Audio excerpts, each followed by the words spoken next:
Kaibigan, isang pinagpalang gabi sa'yo, kaibigan.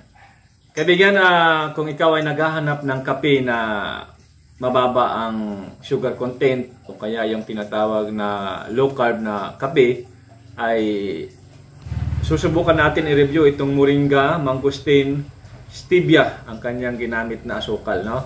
So, ito ay nabili lang natin online at kung gusto niyo rin to ma-avail na product na to ay makakabili kayo sa online. Nilalagay ko lang dyan sa description, no? So, bahala na kayo bumili. Okay, so susubukan natin kung ilan ang magiging glycemic load, no, within 30 minutes. Dahil nga mababa daw ang kanyang carbohydrate content at saka sugar content, no? Samahan niyo ako at tayo ay magre-review ng Malunggay, Mangosteen, Stevia, Kopi. Ayan, no? Ito na, no? Magtitimpla muna tayo ngayon. Ayan. Tingnan natin yung ating Stevia. Ayan, no? So, ito ang laman ng isang box. Ayan. So, marami palang laman. Ayan, marami. Mga kaibigan, no? Maraming laman. 1, 2, 3, 4, 5, 12, no? 12 piraso lahat ang laman ng isang box, no? So, ayan, kung titimpla lang tayo ng isa para makuha natin kung ilan ang kanyang glycemic load, no? Within 30 minutes, mga kaibigan. Ito na, titimpla tayo. Ayan. Ito na, kaibigan, no? So, lalagyan na natin to ng mainit na tubig. Ayan. Hindi ko lang pupunuin kay mainit masyado. Tutunawin lang natin sa mainit na tubig para madali. Ayan. Lalagyan lang natin ng tubig na, ayan, okay.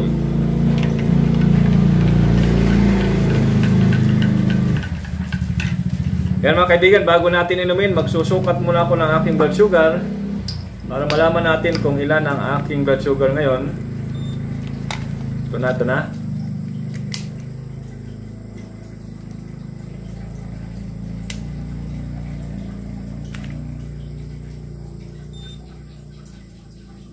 Yan mga kaibigan, ito na.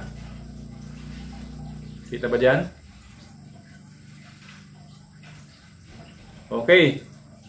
Okay, so ito mga kaibigan, ito ang aking blood sugar ngayon. Ayan.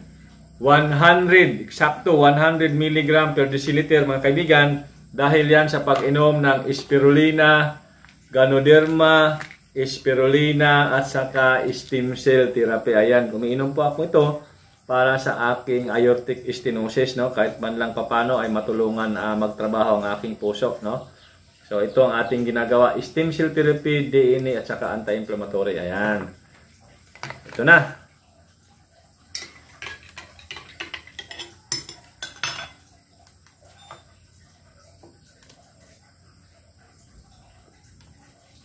Masarap kaibigan, masarap. Kaping-kapi ang lasa.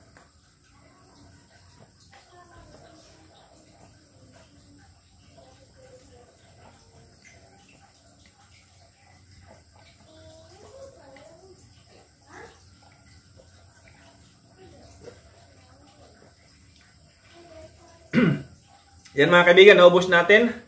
Saktong 5:55 ng hapon. So mamayang 6:25 ay susukatin ko ang aking blood sugar para makuha natin kung ilan ang glycemic load, no? Ilan ang increase ng ating Mangosteen Kopi within 30 minutes. Ayan mga kaibigan, no?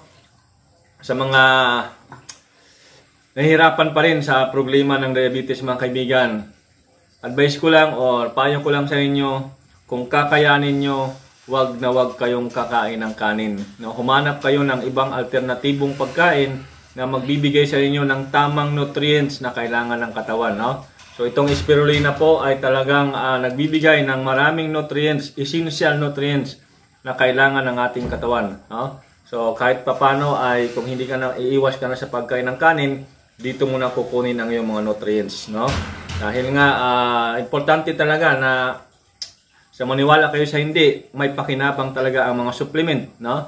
Para sa ating may mga karamdaman na diabetes.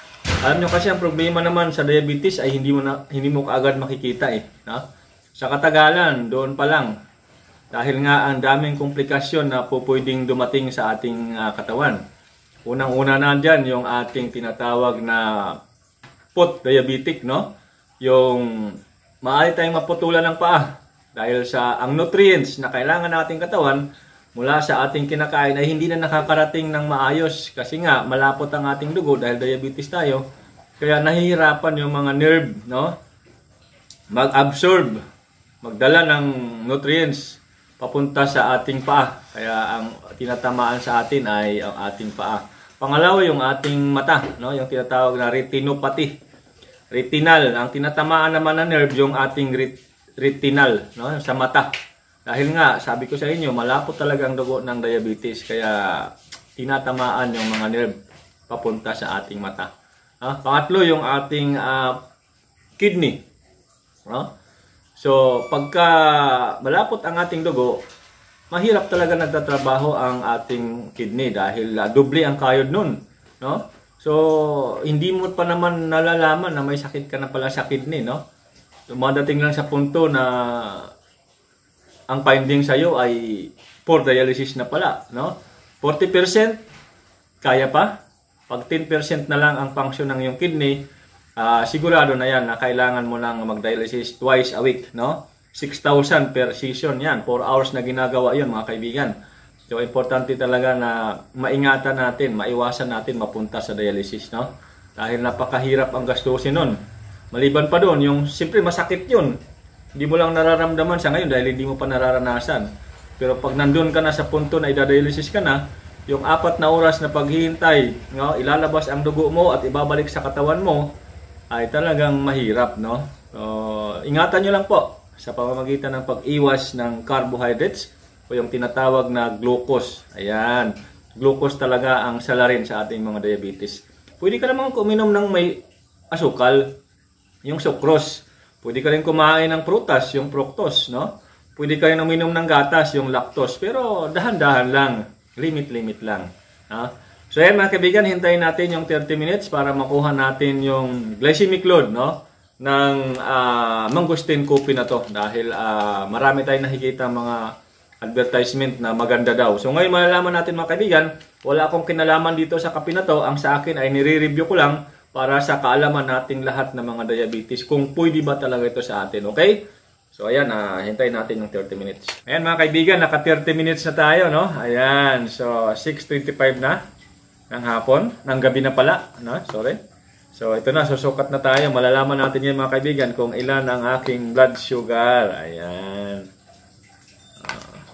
Control ko na ang blood sugar ko yan, ha? Paano pa kung yung mga umiinom nito na hindi naman control, maaari talagang tumaas. Depende sa inyong status ng diabetes nyo. Ayan.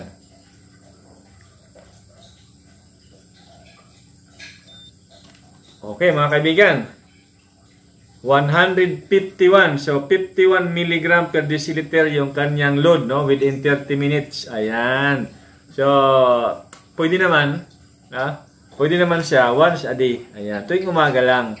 Dahil tataas pa yan, siguro within 2 hours, pero hindi naman ganun ka-taas masyado, no? So, kung mayroon naman kayong pagkakataon na masubukan, ayan, nasa link ko lang ito, no? Pwede nyong nasa baba ng description. Ilalagay ko lang yan para hindi kayo mahirapan magbili. Okay?